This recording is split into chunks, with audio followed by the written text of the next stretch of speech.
Good, that's a good gauge. So I studied here I graduated here in 2011. I did business studies, did a gap year, and for me, I just love business. I love what business can do, I love what you can get involved in business, and actually, business doesn't have borders, it doesn't have limits, you can do business anywhere around the globe. And that is a fact. There's a lot of barriers up in the world, but in business, if you've got a problem that you can solve, that's your business. So I'm going to give you a little bit of brief history. So in 2011, we're coming up to our last exams, and it would have been May 2011. And during that time, I was looking at problems to solve. And I don't know whether anyone here has heard about the challenges of indoor air pollution, cooking with fuels that if you cook with them, they're deadly to your health. Fossil fuels, you burn them in your home in the wrong environment. It's a real problem. So I thought, well, that seems like a problem I could have a crack at. I had no experience, I'm not a chemist, I just thought with a good solution, we could do something with it.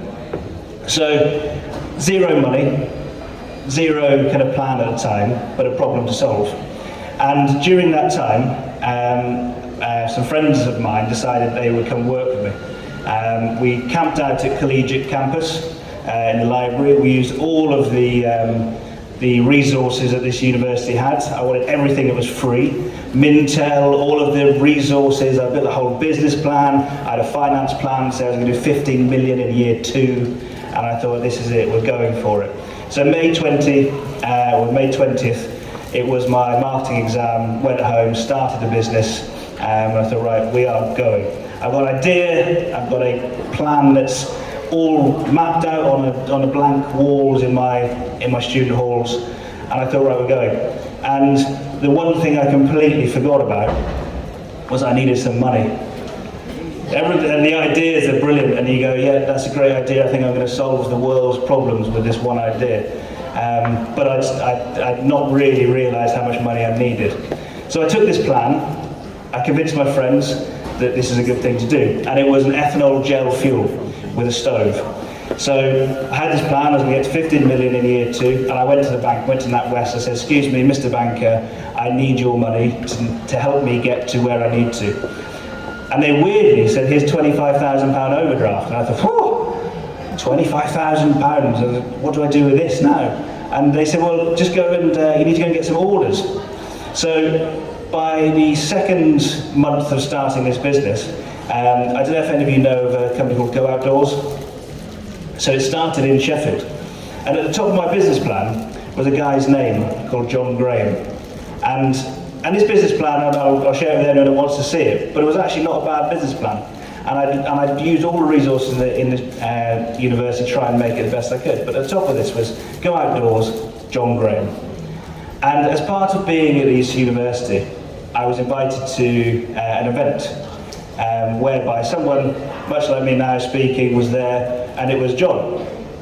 And I said, look, can I talk to you? You're at the top of my list. So I wanted, and he said, yeah, of course you can. He said, you can have an hour of my time with my senior buyers, just tell me what your ideas are. So we went there, and he put an order in of £32,000 164 when I got there. He said, look, we need some improvements, but I like the idea, I like the products. And I went back to the bank, and I said, I need £250,000 because I need some tooling.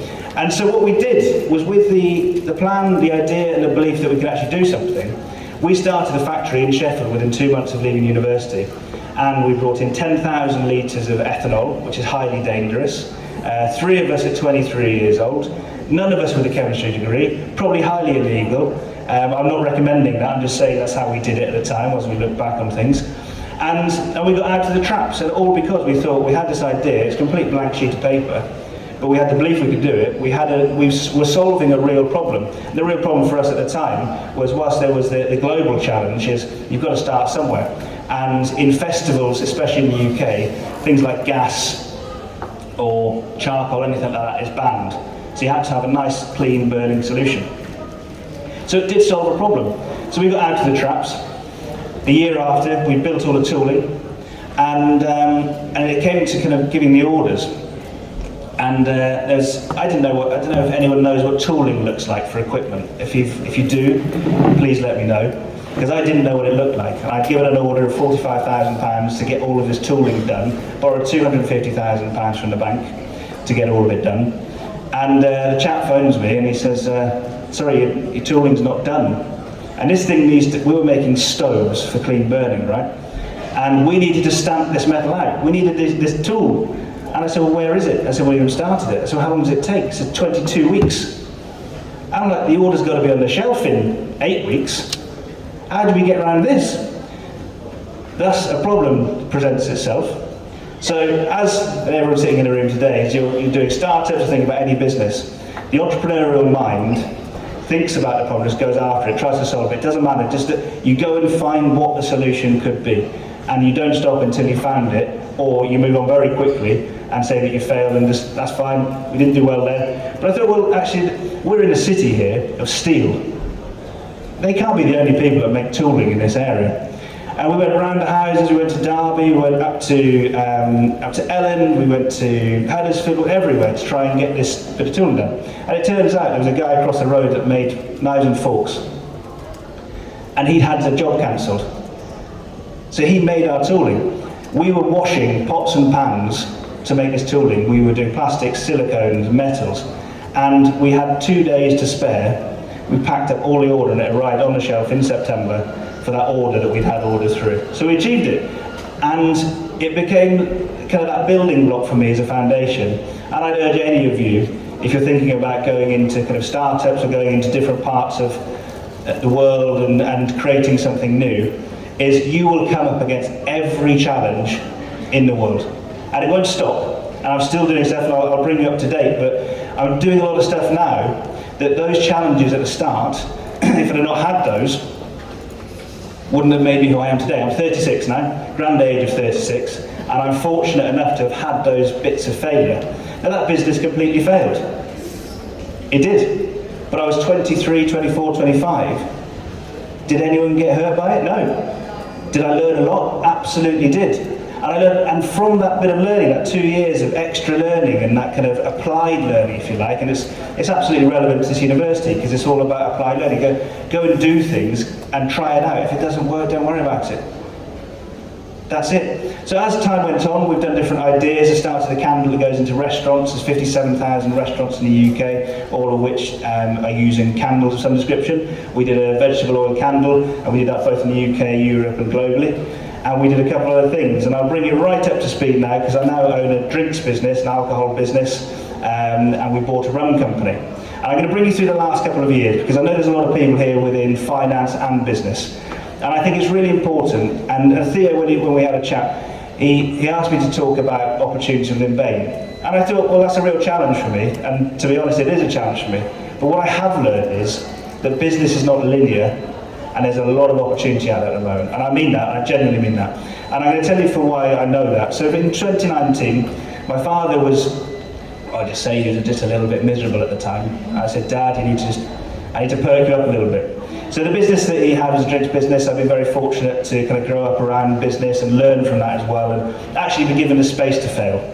So you guys now, you're in university, right? You've got the perfect space to fail. And I mean that, this is like the biggest incubator in the world. You can go out and you can, as Michael was saying, there's someone in packaging. They're doing so. If you've got an idea to make something in beauty or something, whatever, it could be in tech, you've got a computer course. You can go down there and you can say, look, can you do me an app? You've got a packaging course. Can you build me a box? Can you build me something that I need for my business in this university? And I mean that is, we did a lot of that, and I used a lot of friends and students within the university, I still do, to help with that journey. And I tell you, that's the best, if you're starting something out, it's the best non-risk thing you can do, use this area. So in 2019, I'd had a glass of wine, and I said to Dad, look, I'm going to buy out your business partner, you're completely miserable, and I'm going to help you with a retirement.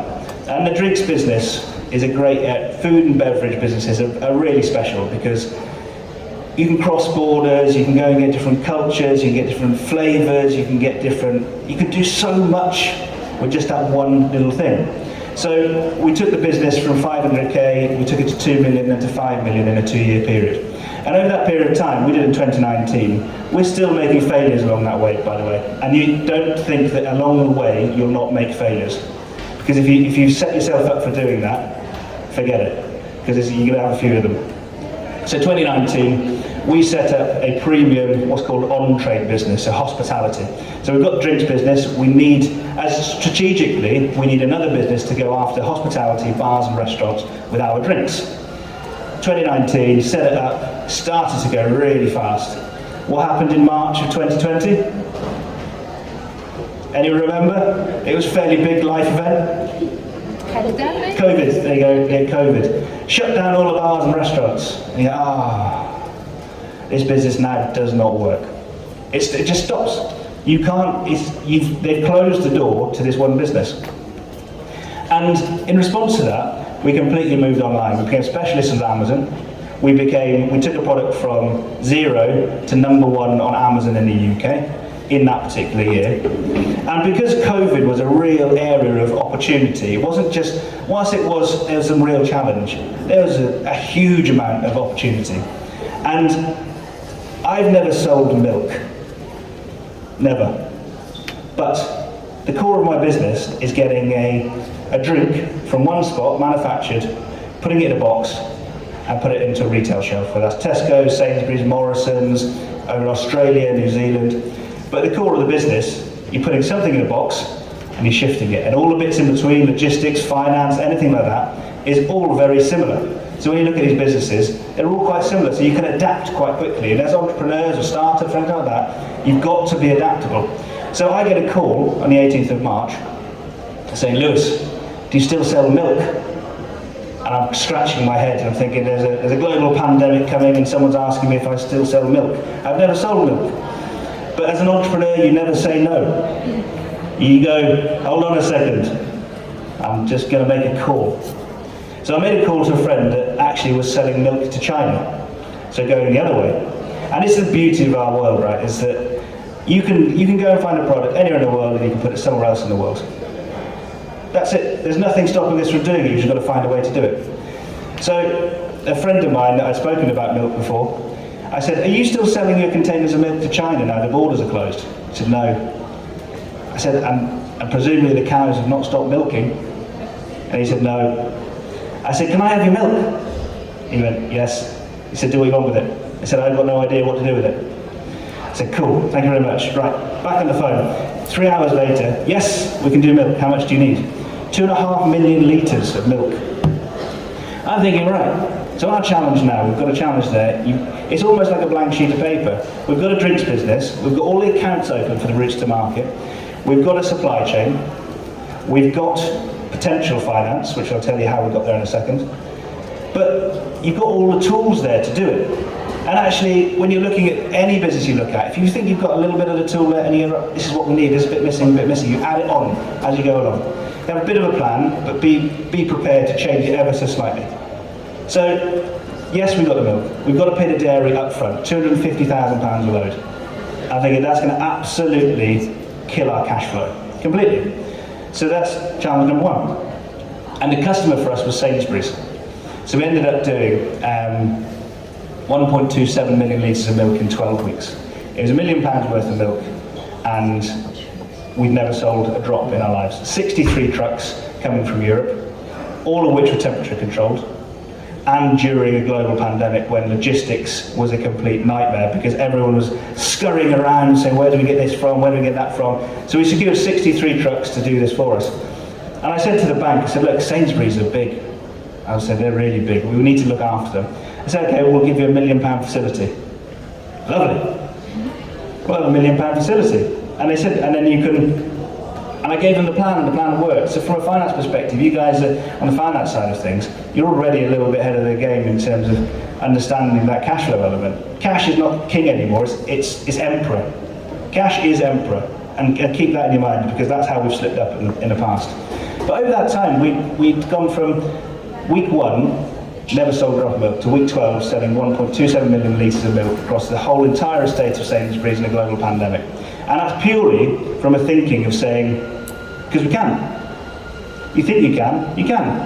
And what that then led to was, we grew the business, we grew a vodka brand from 100 cases to 25,000 cases in a 12-month period. Then we went and bought a rum brand called Neptune Rum. And if anyone's out there and you're on your phones, go and follow Neptune Rum on Instagram and all the popular social media channels. But we went and bought a rum brand because rum is growing. So we're looking at our markets and saying which parts are growing, and that's what we're going to get into. And that often forms a part of what you guys are thinking about. How do I get into something? What do I do? What's the idea? And sometimes you could simply go, there's a market there that's growing, or there's a market there that's completely stagnant, and I'm going to go and change it. It doesn't always need to be a world-changing idea. You could just go into something and... Has anyone got an idea that they're toying with, or they're looking at a market? Go on. What's the idea? What's the idea? Care. Okay. So the care sector is completely stagnant. There's a lot in there, but there's a huge amount of opportunity, right?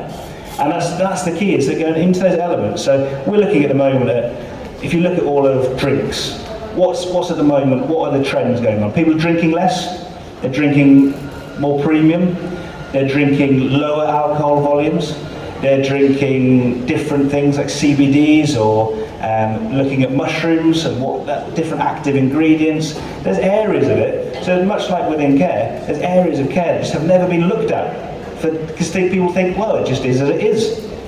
Go in there, rip it apart, change it, then you become the leader in changing that part of the care business. But that's what we've kind of wanted to do at that time. We changed what was my father's business in terms of managing brands to buying brands and then building them up. So we've got some brands at the moment that we're super proud of. We've got one that's called Tofka. It's a glittery vodka. It does what it says in the tin. It's a brilliant brand. It's a lot of fun. And then we've got Neptune Rum, which is a bit more, more serious. It's from Barbados. It's from Foursquare Distillery, and it's an amazing, amazing product. I would say that, but I didn't create it. We just bought it. So we did it slightly differently. So over the past few years, my mind has changed a little bit in terms of creating brand new ideas to buying ideas. So I'm going to move just on to that, because that's bringing us up to date in terms of from a finance perspective. So the investment space at the moment, and I'm going to say this, and please take it as it is, but there's a lot of opportunity for Bain with investment at the moment.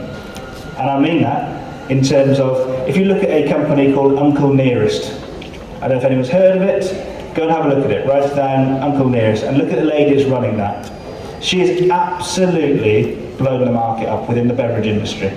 And investment spaces, you can look at British Growth Fund, which is in the UK. If you've got a big idea and you want to go get funded, you've got a competitive edge. You do. Investment space is hard. So all of last year, we were raising a fairly large amount of money to bring a few businesses together. And I don't know if anyone remembers Silicon Valley Bank last year, and it kind of falling over. It completely changed the investment space because people became very averse to risk. And that's what all you guys here, and you go into a bank, I'm a fairly big risk to a bank, because you go in there and you go, well, they've got ideas, and then will it work, will it, won't it? And you've got to make that idea as solid as possible. So I'm going to end on a little bit of what now, after from 2011 starting that business and going through the years, well, just a little bit of takeout from that of how you guys setting out on this journey could potentially do a little bit better than me, maybe get ahead of it. But you're looking at your ideas now, or looking at a startup, or looking at getting into a business, is look at what finance you need. So always, there's called the 3 Fs. Always start with the 3 Fs. Families, friends and fools. Start off with them if you need a little bit of seed capital. Then go into equity spaces that are fairly low risk. Crowdsourcing, everyone knows about crowdfunding and crowdsourcing. So there's some real Crowdcube and Seeders in the UK, very established businesses. If you've already got a community behind you and you've got some people that like your product, you've already got active buyers that can potentially invest in you. And it's pretty low risk, and you can get going, you need a little bit of funding, get moving. Then you go to higher equity, where it's high risk, they understand that actually they may never get their money back. So lots of finance houses, they'll do a modelling, and they'll put some algorithms behind all of their very kind of intelligent ideas, but the reality of it is they know that probably 10% of what they invest in will actually make any money. So they're expecting 90% of it to fall over. That's quite powerful, because you think, well, actually, that's the next stage to go to. And then go to a bank. Because the mistakes I made over the past, so I'm sure I'll continue to make a lot more, but the mistake I made was going to a bank to back an idea that was not bankable. Banks don't like the risk. They like it to be nice and cozy. They like it to go into, let's finance something that's already moving. Let's finance something that we know our money is safe and we can make a little bit of percentage on.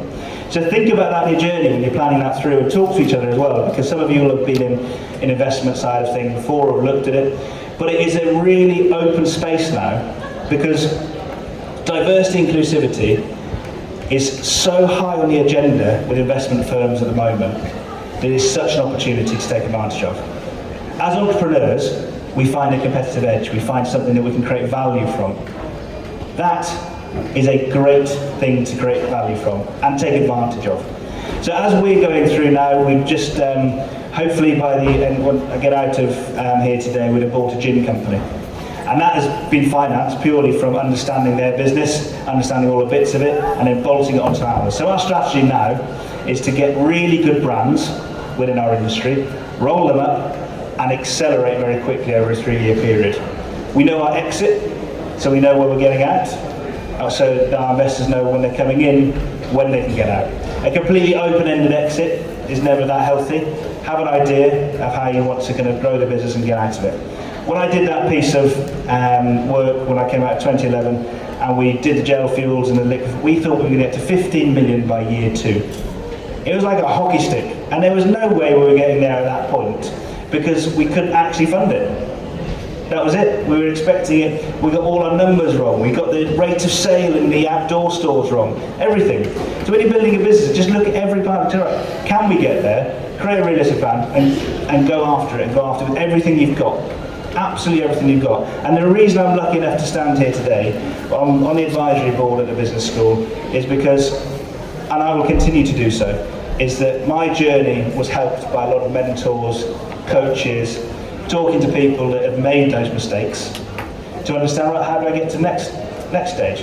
So at 36, I'm now in a really good position where I can kind of lean on those failures and mistakes, understand what the journey is moving forward. So, and my offer to you guys today is that anyone who wants to reach out to me, I'm also on LinkedIn, not on many social media platforms, but just give me a shout on LinkedIn, talk about your ideas, but lean in on this university and all of the networks that you've got here to make your idea a reality. And just don't give up. Someone will tell you no. You'll walk into a buyer's room and they'll go, no, I don't think that's a good idea. You go to the next guy, that's a great idea. And then they'll back you. And it takes that one thing, so keep at it and keep going for it. And if there's anything that I can help with personally in your journey, I'll be more than happy to help with. And I hope you have a good day today.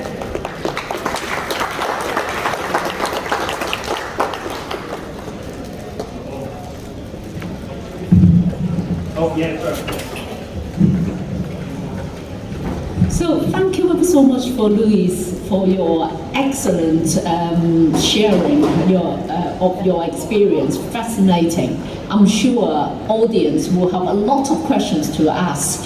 Where did you get your 15 millions from? And how can I borrow the money from the banks and get investors?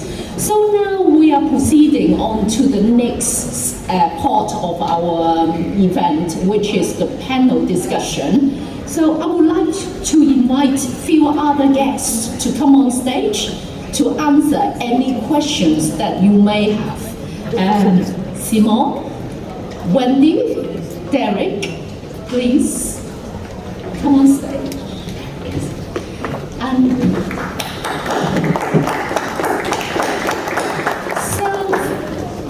Will be having the mic to go around the audience. If you have any questions that you want to ask about what Louis has presented, or what business ideas or queries that you have, please raise it, because it's not very often you will have 4 experts sitting in front of you to answer your questions. So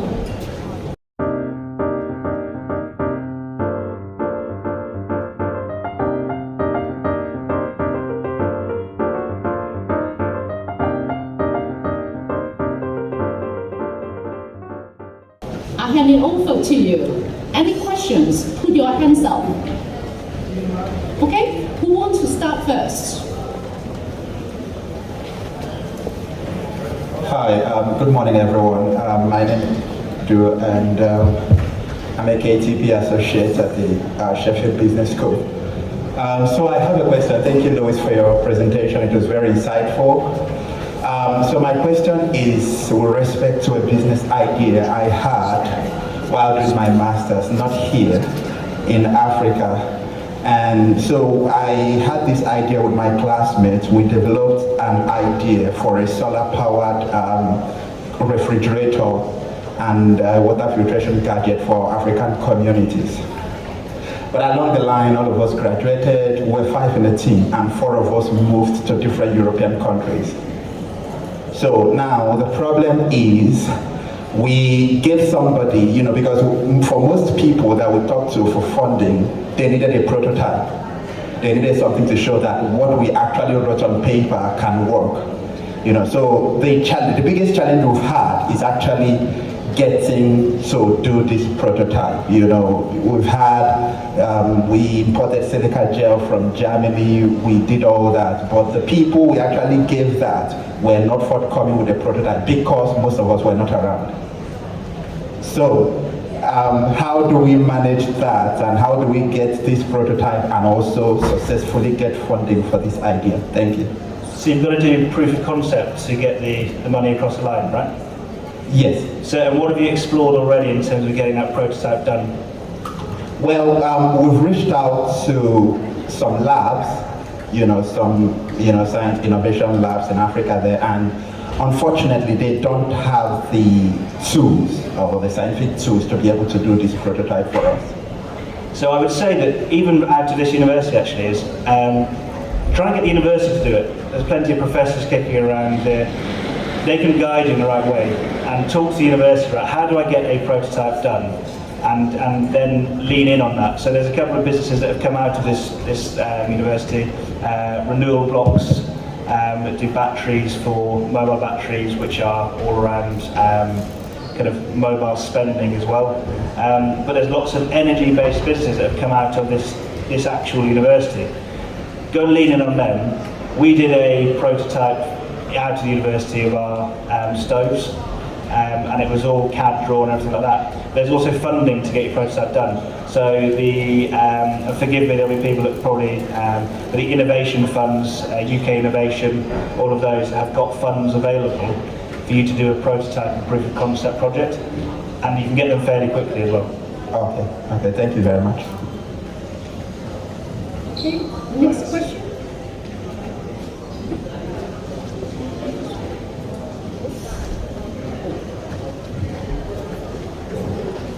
Hi.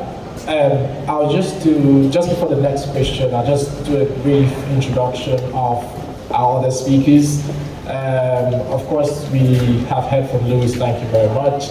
Louis has been supporting the business school at our events for a very long time. Also, the first TEDx speaker we had when we first had a TEDx Sheffield Harlem University.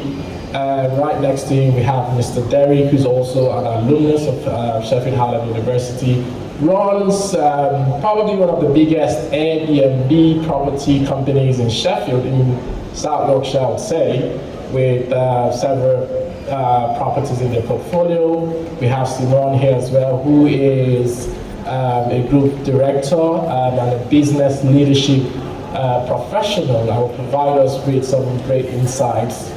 Simone is also speaking at some point later, presenting at some point later today. And finally, we have Wendia, who is the financial controller, works with SMEs, and so brings that background knowledge of having worked with SMEs and startup companies, and also working with large organizations. So the range of questions you have would encompass great experiences from people with huge and a wide range of knowledge and background in terms of experience. So just to point that out, thank you guys for coming. We'll go back to the next question, sorry. Good morning, and thank you for that, because now I have a question for Mr. Derek. I had a question for Louis initially. You talked about the first business you did and it failed. I would like to ask, what exactly in your assessment would you say contributed to the failure? I'd also like to ask Derek, it's interesting that just yesterday I was talking with someone about Airbnb. There's so much adverts online that you could do Airbnb with zero capital and all of that. And I was discussing with someone yesterday and we're trying to put it in perspective. The cost that I feel, I haven't done it before, that I feel will go into it. There's a lot that goes into it in my opinion. So the question I want to ask is, where's the money in Airbnb? And I would also like to ask about online business. I'm an international student. I don't know so much about the business terrain in the UK. What's it like if your business is online? What are the, what's that word I was looking for? Taxation, government involvement, and sorry, the word abates me. Yeah, what's it like? What's involved? What do I need to look out for in terms of regulations and all of that? Thank you. I'll answer the first one. I think you can jump in on the second one. But the first one is quite clear. Cash flow management was horrendous, and we ran out of cash. Simply. So we also a supplier. So when you're doing anything big in actual manufacturing, make sure you got your supplier contracts sorted out. So our supplier put holes in our pans. I don't know if you've ever tried to cook on a pan with holes in. It's no good. So I was surrounded by £23,000 worth of stock with holes in it, which I thought was starting a sieve company, but there was not much demand for sieves. But I would say the main thing, and we've got a financial controller on the board here, and we'll tell you the real importance of having a good cash flow plan. When you're starting out, it's really hard to cash flow management because your money just flies out the door for anything. And silly things as well. But if you can get someone along your side that can do that for you, and if it's something that you can't do, get someone that can do it for you and do it well. Hire an accountant.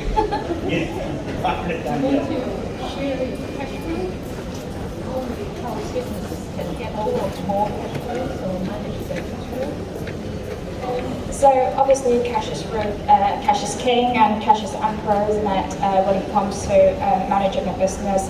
So it's really important that you have really tight credit control, have a proper review of your debtors.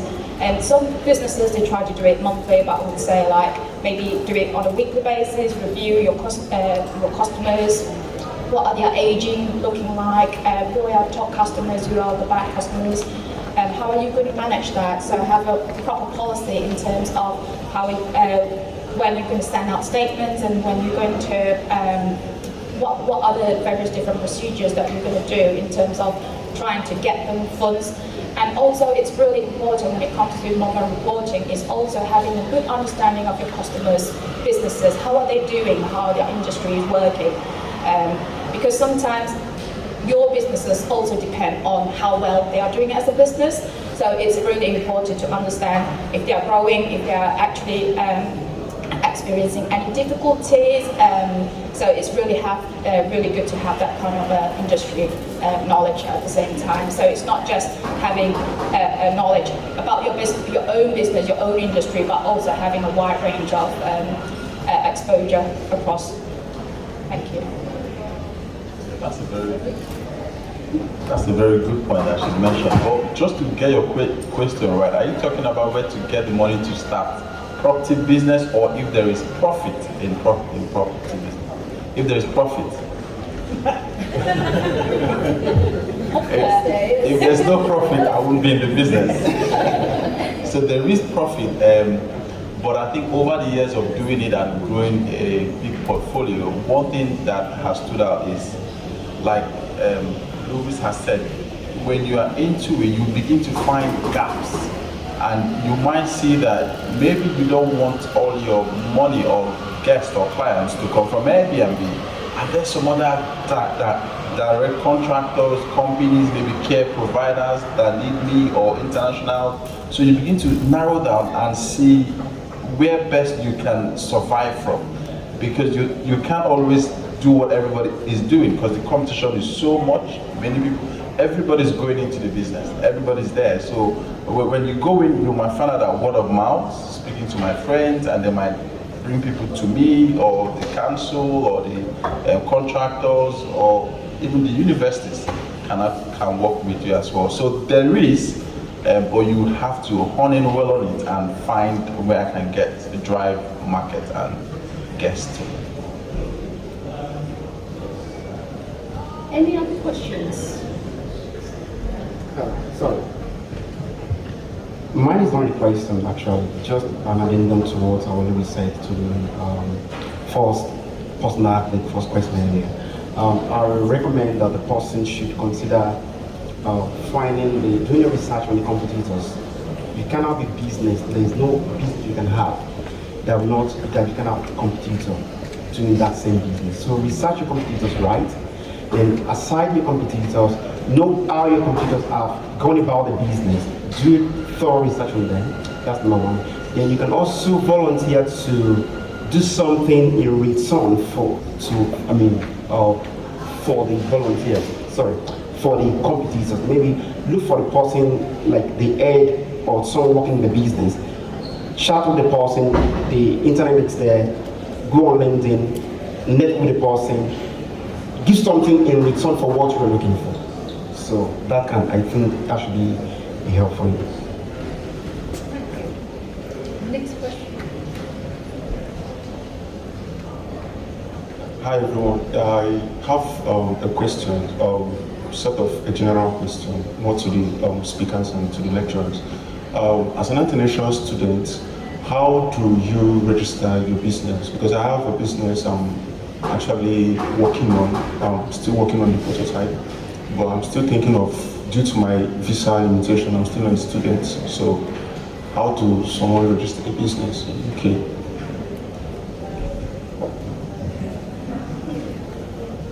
Right, in terms of business registration, I'm not too sure how it relates to visa control, but one thing I know is you might have to find a way around it. So for instance, when I was restricted by visas, I had to find a friend who didn't have that restriction, and he registered the business, and we had a partnership. So he's the registered partner and I'm the managing partner. So that was how I found my way around it in 2014. So you might consider that route if you have a partner who is not restricted, but you might need more advice from maybe a legal person who is in that field, and they'll tell you how to go about it. But one thing I know is that shouldn't be a hindrance at all. That is the littlest thing that should be that you get to register. You can easily find a way around it by networking, by speaking to a legal person who will advise. But that's the littlest of your worries at all. That's all right. I think I have a question for Simone, and this has to do with leadership. Now, essentially, we are talking about starting up businesses, but we also know that people will possibly start off with finding a career. And the question is, how important is it in terms of how does it relate to your professionalism, building leadership skills? How can that be reflected with starting up a business or working within a team? Just provide some insights on that as well. Yeah, sure. I think the key thing is always remember your why you're doing what you're doing. I think when you've got your why, make sure that why is backed up, by your actions. So don't remember where I'm saying is remember where your red lines are. So stick with your values, your morals, your principles. And as you lead and maybe grow a company, just remember your why, keep going back to that, don't lose sight of that, because it's easy to get distracted by shiny, flashy things like money. But it doesn't, just don't lose sight of your why.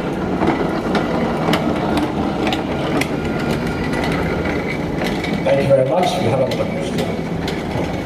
Hi Hi everyone. So my name is Kanishka, and yes, I come from a business where family business. It deals with more kind of a tourism related. So I have faced this issue with my parents as well as a few other people also. Like I come from India, and of course we have a mismanagement of traffic system and kind of there's no proper managing of what we say, a parking system basically. So my idea comes around here is I want to automate the parking system, and exactly I don't know how to go about this, and this idea has come across to me just few days back, as in I had a module which is entrepreneur marketing, and we were asked to think something creative. So this idea just popped me out because I have seen the issues back in India that traffic system is not being managed and obvious as I mentioned, and I after coming to UK I've seen everything is more kind of systematic, but the problem what has in basically more all countries is like there are many like thefts, vehicle thefts, and I understand that traffic automation and parking automation is already existing business, but there's something which is missing, that is like prevention of theft. And then there's something called as the safety system, like if in case your vehicle is in a parking lot and there's nothing that informs you, okay, if there's a fire that catches, the owner is not being informed about it. So this was basic idea, but I exactly, at the moment, I'm in a blank stage where I don't know where to start with and how to go ahead with this idea. So if you could highlight something for me.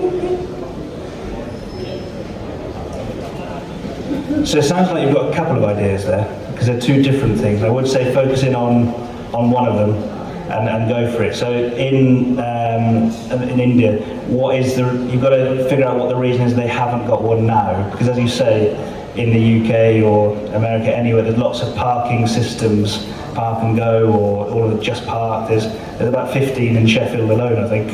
I've got apps for all of them. But the thing in India is there a regulatory piece or a cultural piece that's stopping that from happening?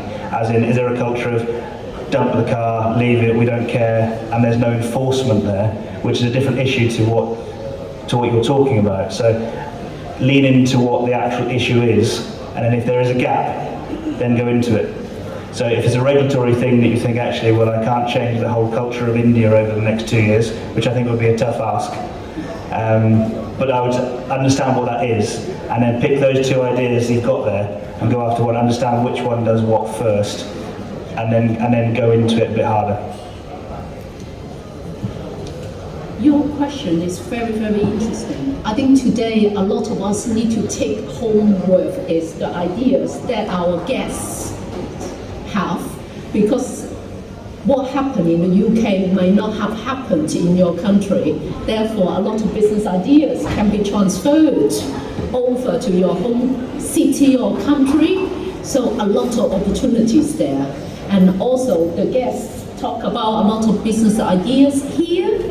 Their suppliers are likely to come from your home country. Therefore, you can be the key suppliers of some of the key projects in this country.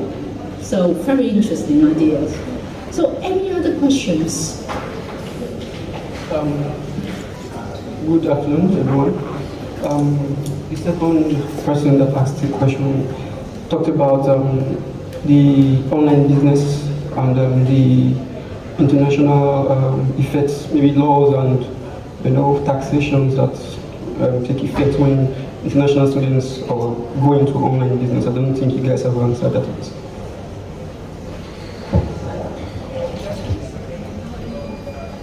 So we deal a lot with Amazon, and every country that Amazon deals in is a different taxation system. And I would say it'd be really hard today to go into every individual taxation system, but I'd put it into that box of regulatory and legal. where as you're starting a business, go and understand that area. We said about the starting of it, that question around starting it, there's a great website, especially in the UK, called Seed Legals. A lot of it is a free resource, can do a lot of stuff for free for you, but you can ask those questions in terms of someone in your, whereabouts are you saying to start an online business from? Are you saying start it here or start it elsewhere? Start it here. So the actual taxation system for the UK is fairly simple, and you can start up on Shopify, you can go to any of those. You can start an online business tomorrow, you can drop ship from anywhere around the world, and you can earn money off that fairly quickly. And the taxation rules in the UK are fairly simple. As long as you've started a business here, you're operating here, there's a few rules around it, but as you're saying, that's not something that should stop you. If you've got a good idea, you go for it and you figure out the bits in between. If you're going for it, taxation systems, they're all different around the world, so you're going to come up against it wherever you are. But there's plenty of advice online, and a good accountant, they can just say, this is what the rules are, this is what you need to do, and just do that. Let someone do that for you if you don't understand it. Because I don't understand it. We do duty on alcohol. I should understand it more, and is this being recorded? Yes. I understand it 100%. And I have other people around me that understand it a little bit more than I do. But do that. If you've got that idea, just go and speak to someone. Lots of accounting firms, some recommendations here around saying, can I go and talk to someone? Just have 10 minutes. And do you know what? The really great thing about being in Sheffield as well, people are willing to give you their time. So if you've got a question on tax and it's around taxation systems, just go and ask them 10 minutes and you'll figure it out. Yeah, just wondering if anyone else wants to ask that. So I'm not a tax specialist, but I could offer some general advice on that. So if you're really interested, obviously with running a business, you need to have some kind of knowledge around taxation. Sorry, can you hear me? Okay. Hello? Right, okay. So just to repeat what I've just said. So obviously I'm not a tax specialist, but I'm happy to share some general knowledge. Obviously, with running a business, you need to have some kind of tax knowledge. And one of the places that most businesses will go to is the government website, the hmrc.gov.uk. They offer a wealth of information around the tax regulations, VAT, and how you need to apply the correct tax rates onto your business. And another thing is to keep abreast about the changes in tax regulations. So recently we have the spring budget that just came out a few weeks ago. Have a read on it and how that actually impacts on your industry or your business. Those are the quick tips that I could offer. And if you really wanted some recommendations around accountants or consultancy service or who to go to, and I'm more than happy to help out with. Thank you. All right, okay, we have a question there. All right, go on. Hello everyone. Yeah, my question is to Lewis. You spoke about in your speech, you spoke about how with the Go Outdoors thing, there were certain people that kind of opened up avenues for you. I feel like with every business, you need that. You need those different types of people and connections that open doors for you. What would your advice be to connect with those types of people and find those people that will open doors for you? I hope that makes sense. I think there's probably a few on this panel can probably relate to this, but you go to anywhere you think that person might be and do your research, because with the power of online you can go and see the buyer of whoever, or you can go and see whoever the procurement director, and you can find them online. But be at an event they're at and don't be scared to go and say hello. Simple human thing that we forget quite a lot. We can do LinkedIn. LinkedIn's a great tool, I use it all the time still. But that human element, and I tell you, it goes a long way when you walk up to someone with your idea or your business or whatever you want to do, or to connect on something, and you walk up to them and say, can I borrow some of your time? It sounds simple, but not many people do it because they think, I'm really scared to go up to that person because they might say no, or who cares? If they say no, on to the next. That's it. And I would say the reason I got into Go Outdoors because I went to an event, saw that person who was speaking and said, can we have a chat? and they usually say yes. They rarely say no to people who come up to them and say, can I have a chat? We start with that, and I think actually things like LinkedIn, or I remember doing a guessed someone's email, which was quite handy. I wasn't getting through to a buyer of a particular business. I could see on their email format, it was name.surname at this business. And I thought, you know what, I know what the CEO's name is, I'm going to email him. So emailed him, within 15 minutes I had a meeting set up and we had a listing within 2 months.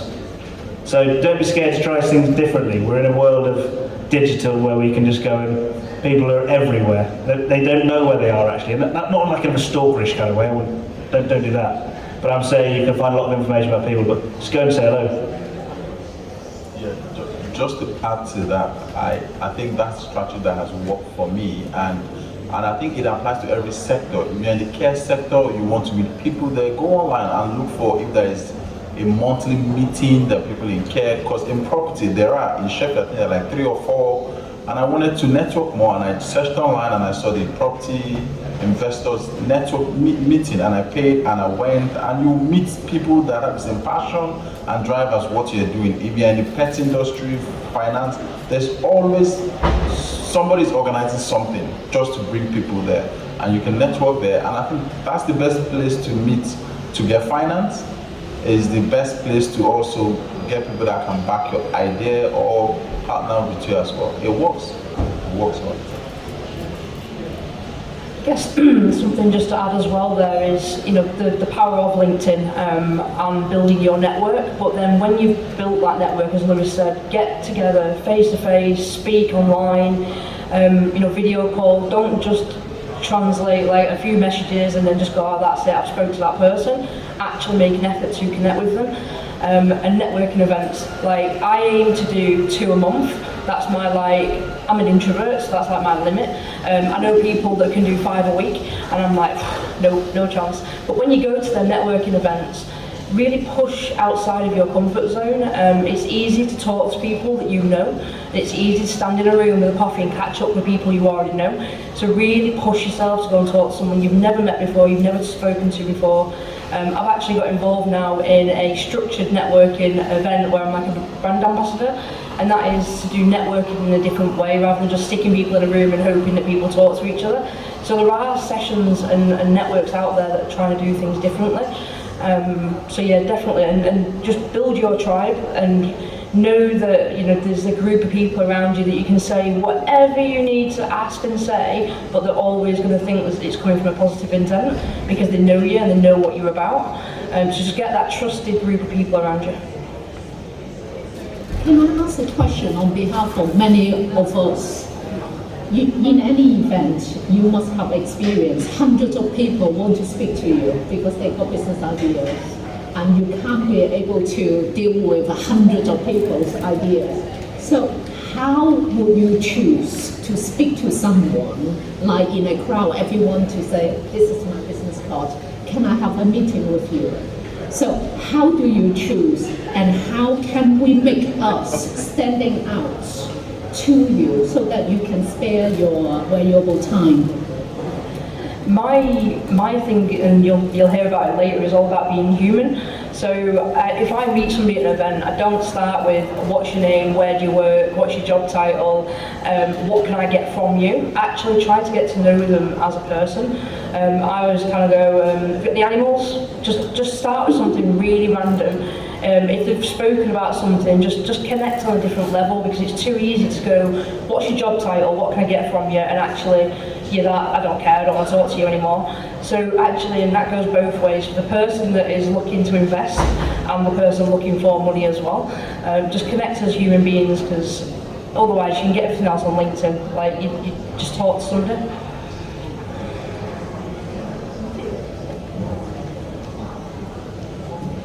I would say that that's a real tough question, by the way, because picking someone who you want to speak to that's a broader. I would say that it's, and especially if you're going out to speak, lots of people are time poor, and that's just the world, right?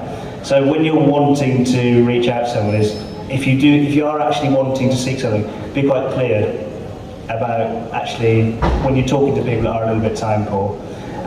But also, I say with all these events, I'm on LinkedIn, it's Lewis Bowen, and as soon as you send me a friend request, I'll accept it. I will probably take things away from here, because there's no way that you can talk really about the bits that you want to talk about, because you're really put on the spot in these environments. And there's no way that I can talk, well, we can't talk to everyone, and that you guys can't talk to everyone either.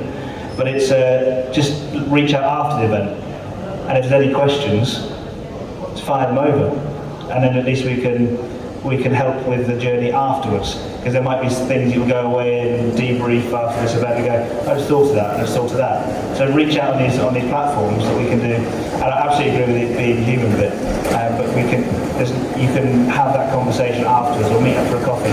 Theo and I, we met up for a few coffees over a period of years, and that's how we did it, right? That's how we connected properly. So, and everyone will do that. And I think there's not many people working on it.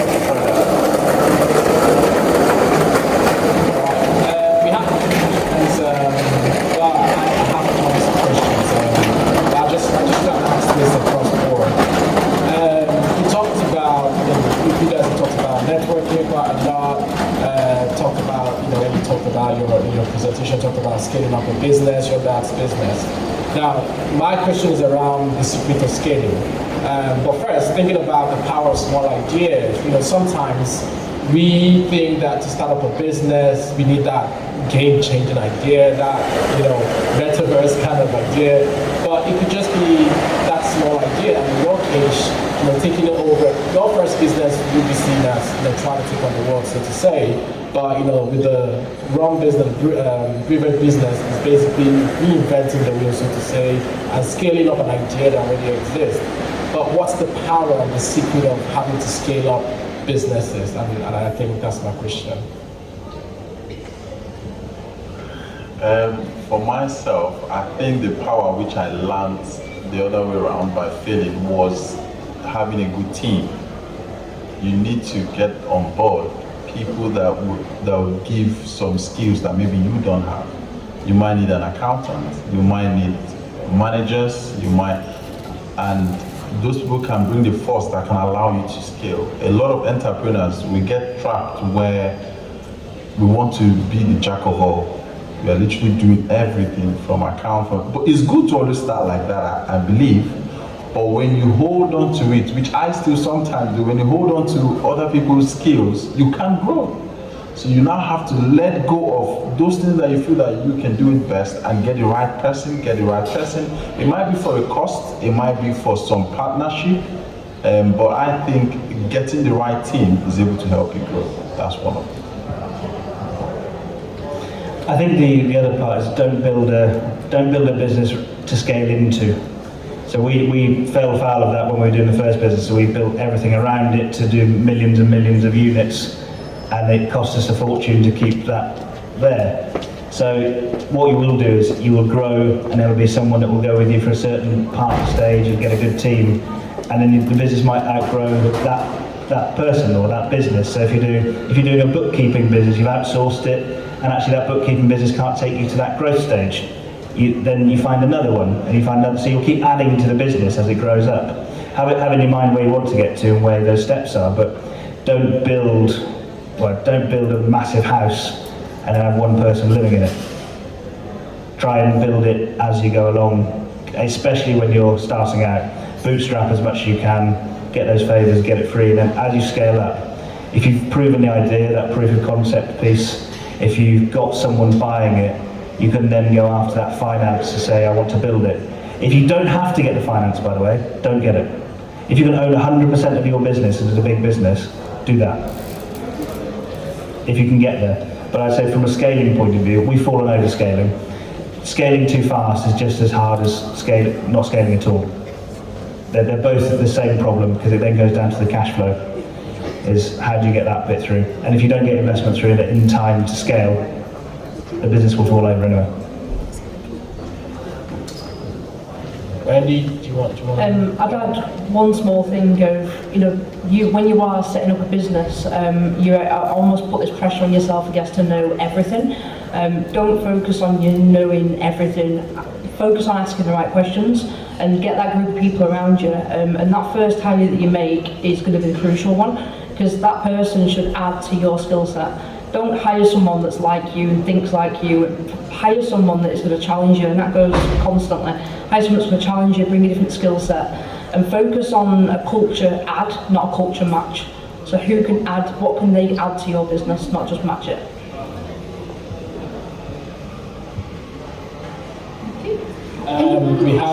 We have another question here. Thank you. Hello everyone. My name is Valentine. I'm a master's student in AI here. So I'm working on an idea, a tech solution that solves a problem in the grocery and food space. So looking at one of our monetization strategy, we look at working with big stores or big retail chains like Asda or Sainsbury's, right? So one of our challenges is how do I even get to meet someone that could help us, talk with this. Like how do we get to have some sort of introduction? Like you said something about Sainsbury's, that's a very big order, right? So there must have been something really reached to have gotten that contact, right? So someone in my situation, how do I get to form sort of relationship? How do I get to reach out to all these big retail stores to partner on just a very subset of my idea? I'd say be like a dog with a bone and just don't let it go. Just have that tenacity of keep going. If one thing doesn't work, try something else. And as Lewis said, we've definitely guessed their email addresses. It's definitely something, I always think, how did that person get my email address? And I think, oh, I know how, because I've done it before. So just keep going at it and don't give up. If you believe in it, just go for it. I guess, that way, again, where the network comes in, look for people that can open the doors for you. I'm sure you've all watched Dragon's Den and they sit there and go, what do you want from us? And you're like, I just want your contact, actually. I just want your black book. I don't want anything else from you. I don't want you to have 30% of the business. I just want your address book and your phone numbers. But yeah, find the tribe that can give you that without giving away a massive percentage of your business, as Lewis said as well.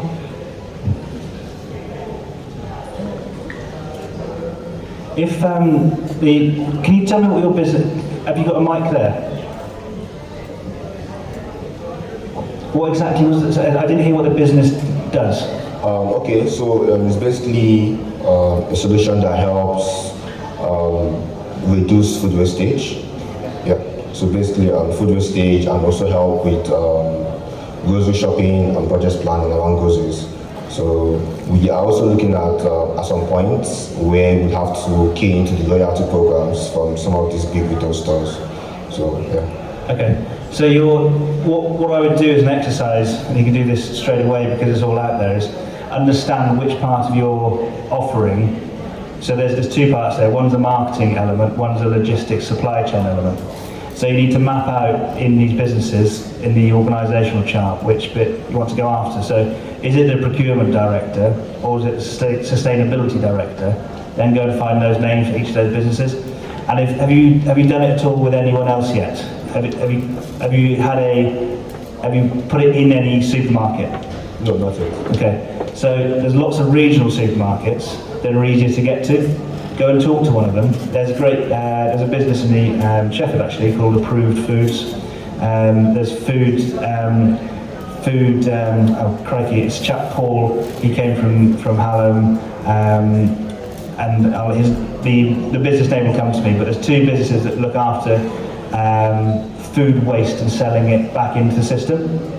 They'd be really good guys for you to connect with. I'll connect you with them afterwards. But they go into the supermarkets. So if that piece of tech does something within that, they can talk to you.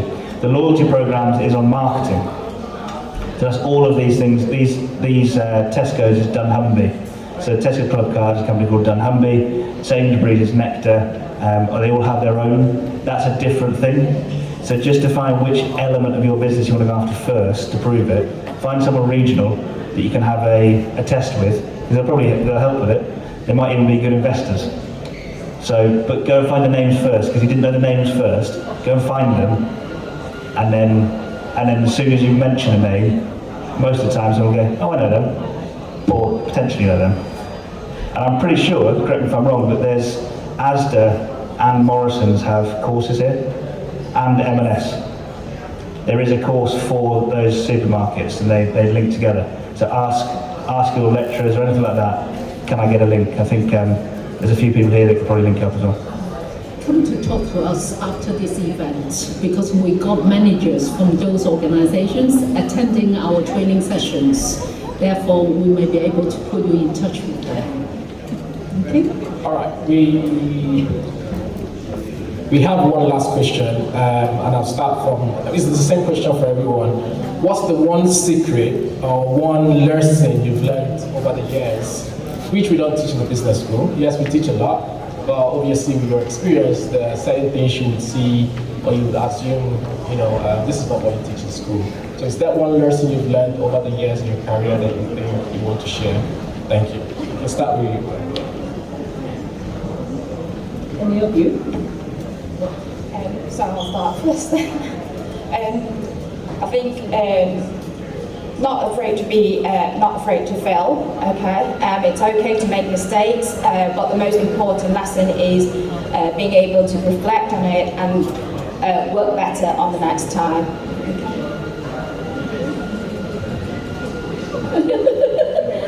Get a mic, that's some lesson. I think my biggest lesson is stick to who you are and your integrity, and that speaks so much volume in everything. And when you do then make a mistake and you get up and go, right, I'm going to try again, just make that as part of who you are as well. I think it's obviously a tough world, and every day I get older, I think, it's harder than I ever imagined, and why the hell did I wish that I could leave school soon? Let me go back. And I think actually it's that learning as you go, that just be who you are, know who you are, know what you're about, and build your life around that. Don't kind of get distracted by other people's dreams, I must say. I think mine will be leading on what she has said. It will be more of doing things correctly. Sometimes as entrepreneurs, we want to cut corners. And those are very useful questions that some of us has asked. Tax, and registering the company. It always helps if you can do it correctly. I think my first business I started here crumbled just because I didn't do the right foundation, and then it wasn't credible enough to sustain growth. So we now have to relearn and do it properly and register things right, and now we are proud and can grow. So doing things correctly according to regulation and honesty.